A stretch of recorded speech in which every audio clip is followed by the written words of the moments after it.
Olá pessoal, trazendo esse novo vídeo que se faz necessário sobre a regulamentação das apostas. Esse tema voltou à tona após a fala do ministro Haddad, dizendo que quer regulamentar isso quanto antes, talvez ainda em março, etc e tal. Só que esse não é um tema novo, esse é um tema já de longa data, para a gente ter uma ideia. Em 2015, tem um vídeo nesse canal de 2015 falando sobre regulamentação. Isso já foi autorizado pelo Temer, já foi liberado, rodou 4 anos, enfim, é uma regulamentação que nunca sai e está de volta à tona. E o meu objetivo aqui é simplesmente dar uma ideia de como seria uma regulamentação legal, boa para o governo arrecadar os impostos, boa para gerar emprego, boa para o apostador, ou seja, uma regulamentação que seria adequada, que não extinguisse o mercado, como aconteceu em outros países aí. Então é o seguinte, vamos lá, vamos dar uma olhada e vou dizer aqui como que seria essa regulamentação de uma forma mais adequada. Vamos lá então. Para a gente começar, o primeiro ponto da regulamentação, sem sombra de dúvida, tem que ser a integridade do esporte, né? Uma regulamentação que não tenha levado em consideração a integridade do esporte é uma regulamentação falha, certo? E como é que a gente vai fazer para que não haja manipulação de resultado, algo como está sendo investigado em vários âmbitos aí no Brasil? A gente começaria essa regulamentação por um sistema que depois vai ser usado lá na frente. Eu vou explicar também, vai ter vários outros pontos onde esse sistema seria usado. Seria um sistema integrado de resultado das apostas. O que é isso? Que loucura é essa? Primeiro vamos ao seguinte. Nós vamos ter, se sair a regulamentação, acredito eu, que nós vamos ter as casas e os exchanges autorizados a operarem aqui no Brasil, cada um com seu CNPJ, etc e tal, e acabado os eventos esportivos, jogos, isso seria informado o volume financeiro de cada mercado. Isso aqui é um ponto importante. Por que não pode ser o volume financeiro do jogo? Porque a gente tem vários mercados no meio das apostas. A gente tem o mercado de probabilidades, que é quem vai ganhar a partida, tem mercados de gols, tem mercado de escanteio, tem mercado de cartão, tem um monte de mercado. Cada casa, cada exchange informaria nesse sistema, olha, no jogo X, o mercado de gols teve tanto dinheiro, o mercado Y teve tanto dinheiro, e assim foi. Em pouco tempo, em poucos meses, o governo teria uma média de dinheiro em cada mercado. Se tu tem uma média no mercado, por exemplo, da Série B, que o mercado de gols movimenta, sei lá, 50 mil reais, e no jogo X teve 2 milhões transacionados, opa, por que tá tão acima da média o volume financeiro nesse jogo? Ligaria uma luz vermelha, isso ajudaria a integridade do esporte, ajudaria a identificar aqueles jogos que estariam, entre aspas, manipulados. Seria um grande auxílio, total. Segundo ponto, punição civil e criminal, não cabe a mim aqui discutir isso, mas para quem for o criminoso, aquela pessoa que vai tentar corromper o jogo de alguma forma, comprar o jogador, comprar o goleiro, comprar o juiz, essa pessoa tem que ser de alguma forma aí, penalizada. E também o atleta. O atleta tem que receber uma suspensão e receber uma multa. Lembrando que mesmo com as investigações que a gente vê no Brasil, se a gente pesquisar aí na internet, a gente vai achar, as pessoas foram corrompidas por 5 mil reais, por 10 mil reais, valores relativamente pequenos perto desse mundo.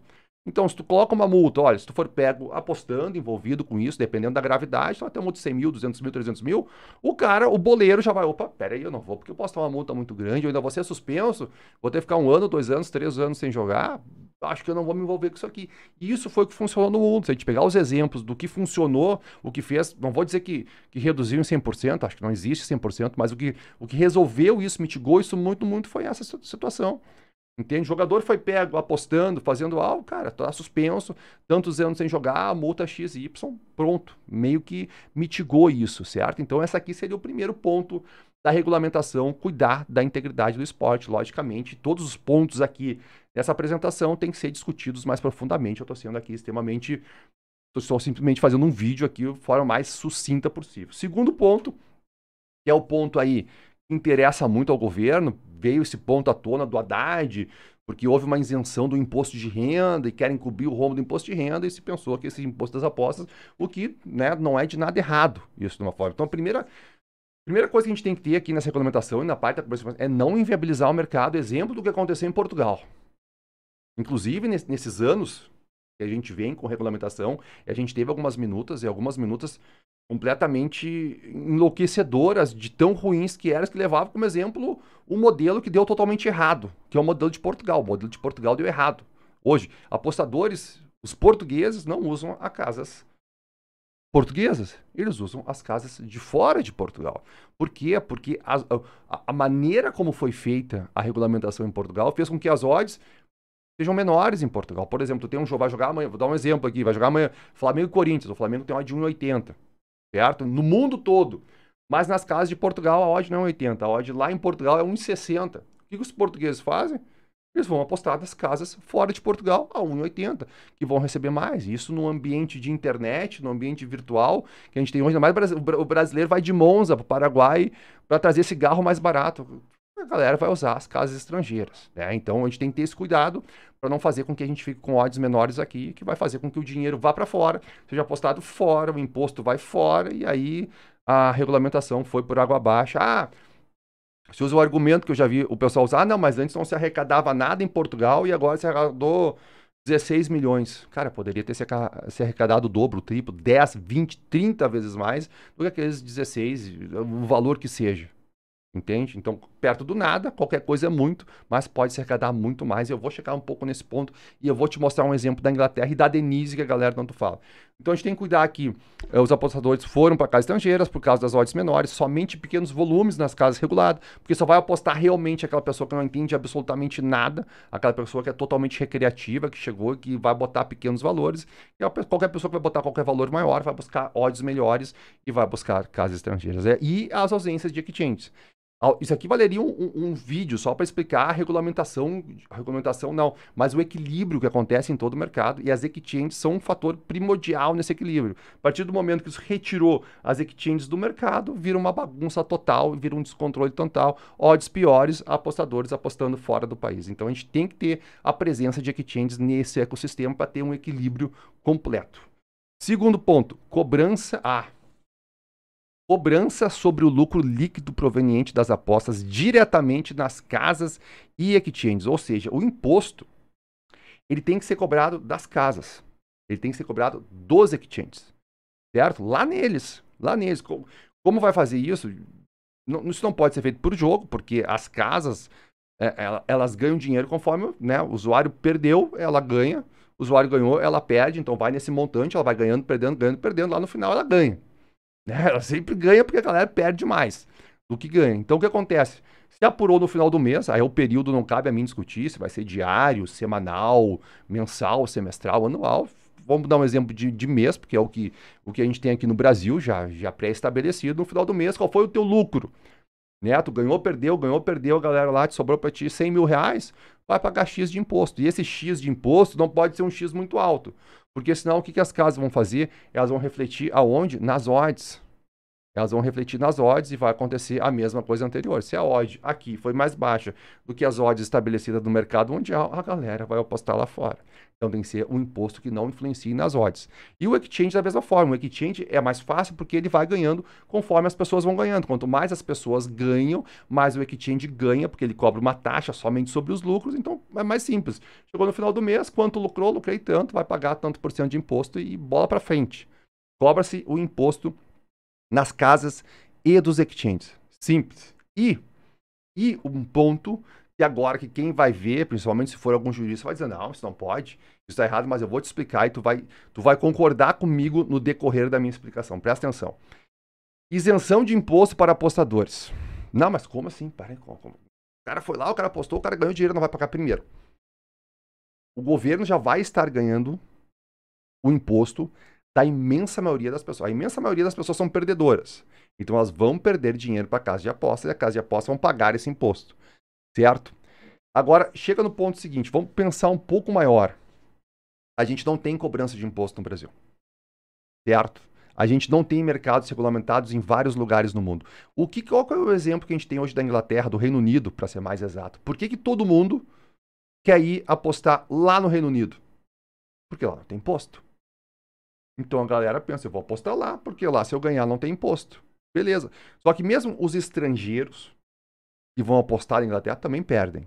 E aí, as casas de apostas pagam esse imposto. E é muito.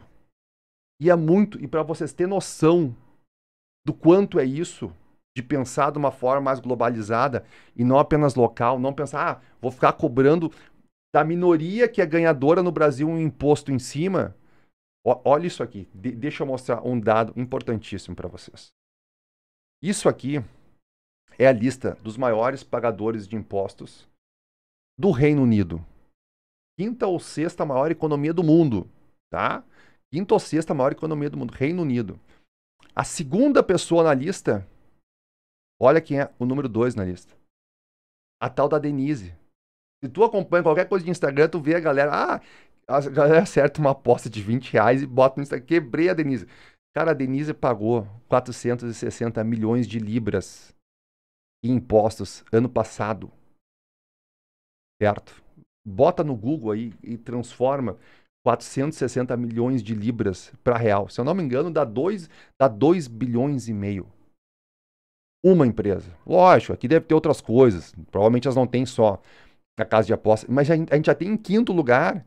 Isso aqui, se eu não estou enganado, isso aqui da Fredbet, alguma coisa assim, que é o quinto maior pagador de imposto. Mas por que eles arrecadam tanto imposto lá? Porque eles fizeram uma regulamentação adequada.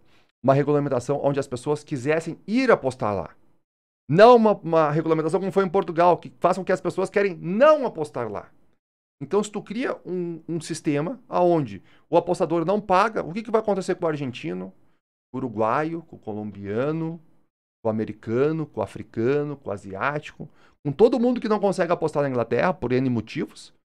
Bom, vamos fazer essa aposta no Brasil. A galera vai vir, vai apostar. A minoria vai ganhar dinheiro e tá tudo certo. E a maioria que perder, tu vai estar cobrando dinheiro das casas. Aí tu vai chegar, aí tu vai tapar o rombo do imposto de renda, o ponto não sei o que tu vai estar cobrando dinheiro aqui dentro. Entende? Tudo girou. O cara veio, fez a aposta, a casa ganhou, pagou seu imposto, o governo arrecadou, tapou o rombo, etc e tal.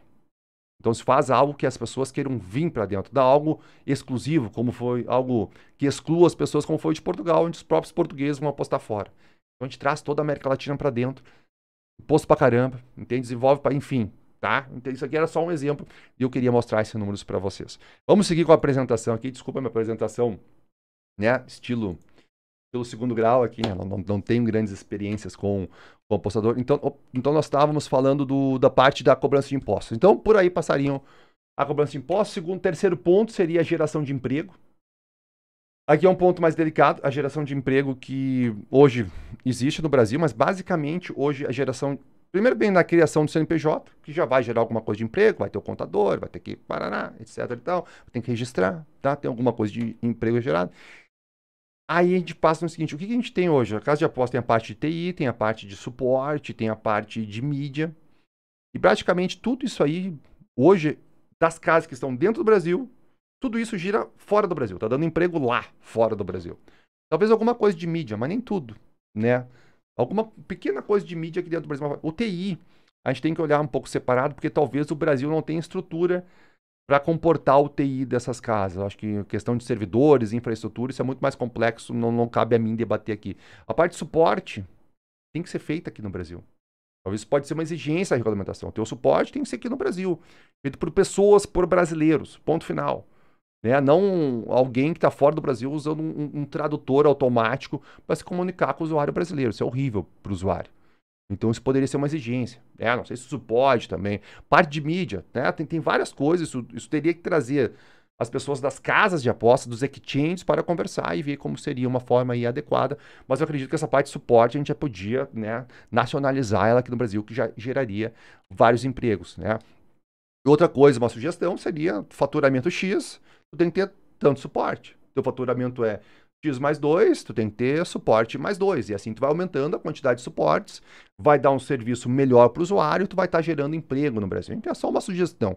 Só uma sugestão. E depois a gente passaria para um ponto que geraria muito mais emprego, mas é um ponto que tem que ser discutido, que são as casas e os pontos físicos de apostas, que é o que acontece na Inglaterra, que tem. E aí tu vai gerar o aluguel, né? Tu vai ter uma pessoa para atender, vai ter uma pessoa para limpar, tu vai ter uma outra pessoa para atender, tu vai ter uma pessoa para fazer não sei o quê. Aí tu gera um número muito maior de emprego. Né? Um ponto físico gera muito mais emprego do que um ponto online. Isso aí é fato, né? Mas daí não cabe a mim aqui discutir, mas eu acho que se a gente está pensando em gerar emprego, em gerar imposto, para o Brasil, o ponto físico ele passa a ser quase necessário de acordo com essa lógica, como o ministro Haddad falou, que é gerar imposto, que é gerar emprego, que é desenvolver o país. Né? Então, enfim, a gente passa aqui dessa geração, criação de... isso aqui seria fundamental, criação de uma agência para fiscalizar e controlar o setor. Porque se deixar isso aí assim, a Bangu, ninguém fiscaliza, ninguém cobra, ninguém vê nada, ninguém sabe como é que tá. Daqui a pouco os caras estão faturando uma grana e tem uma pessoa no suporte, né? Tem que ter alguém para fiscalizar isso, seria a criação dessa agência, e essa agência bancada 100% proveniente dos impostos das apostas. Por quê? Porque daqui a pouco você cria uma agência gigantesca que está pegando imposto, dinheiro de outras áreas, e aí não faz sentido algum, entendeu? Então, essa agência tem que ser financiada, tem que funcionar pelo dinheiro pago por impostos das apostas, pago pelas casas e pelos exchanges, certo? Depois a gente passa para o último ponto que eu levantei, para mim não me estender muito aqui, que a gente passa a parte de apoio e educação para o apostador, que é algo fundamental, que é algo que falta muito, né? A gente tem que ter, quando o usuário criar uma casa, numa casa de apostas, e nela mesmo, tem que estar exposto a alguma coisa de educação ali para ele saber que ele não pode envolver todo o dinheiro dele, para ele saber que aquilo ali não é uma mina de ouro no fim do arco-íris, para ele saber do risco, que tem o risco dele perder todo o dinheiro que ele está colocando ali. Isso tem que ser mais claro, tem que ser simples para o apostador entender isso. E é muito difícil tu achar esse tipo de informação.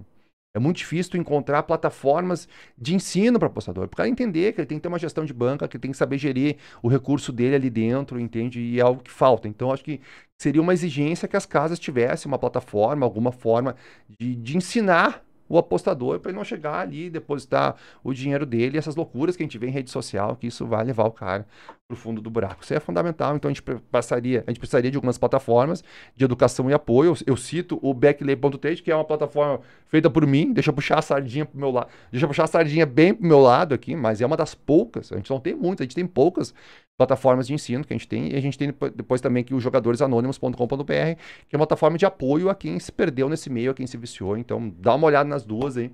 Eu acho que elas têm que ser ampliadas e desenvolvidas. E a gente passaria também um sistema de proteção do jogador. Seria um sistema que tem que ser muito bem conversado, porque o jogador ele não pode perder ali a vida financeira dele. Não pode. E como a gente vai ter... O que acontece hoje? Mesmo que a casa seja bem intencionada e diga, cara, tu tá perdendo demais, e não vou mais deixar tu apostar. Tu é muito perdedor, não tá, embora seja um contrassenso, porque a casa ganha com a perda do usuário, ele simplesmente vai lá e abre a conta em outra casa e assim isso gira. A partir do momento que a gente tem um sistema, aquele sistema que vai ajudar no imposto, que vai ajudar em tudo, cara, esse CPF não pode mais abrir, porque esse cara já perdeu mais do que aquilo que ele ganha no ano, daquilo que ele ganha em 6 meses. Entende? Não sei, isso tem que ser muito bem conversado, mas tem que ser feito de alguma forma, algum sistema de apoio, alguém tem que chegar e conversar com esse cara, meu, o que tá fazendo? Tá viciado, tu precisa de ajuda. Vai lá nos jogadores anônimos, tem que ter um apoio. Alguém em algum momento tem que pegar esse cara pelo ombro e dar uma sacudida nele, dizer, meu, o que tu tá fazendo? Não é assim que se faz. Entendeu? Tu tá viciado. Porque apostas viciam, entende? Então, galera, isso aqui seriam alguns pontos da regulamentação. Espero que eu tenha conseguido dar algumas sugestões. Espero que esse vídeo chegue no Haddad, na equipe dele lá, e né, que eles tenham pelo menos aí algumas luzes sobre esse tema complexo e difícil. Se precisar de ajuda, chama nós, não só eu, mas chama o pessoal da Baesp. Existe sim no Brasil uma associação de apostadores, a Baesp, que é presidente. O nosso presidente é o Rodrigo, né? Então, enfim, galera, a gente tem pessoas no Brasil que entendem muito de aposta, que entendem muito, saberiam fazer uma regulamentação fosse boa para todos. Então, né, espero que de alguma forma esse vídeo sirva e ajude nessa regulamentação. E é isso aí. Tamo juntos, até a próxima, um forte abraço.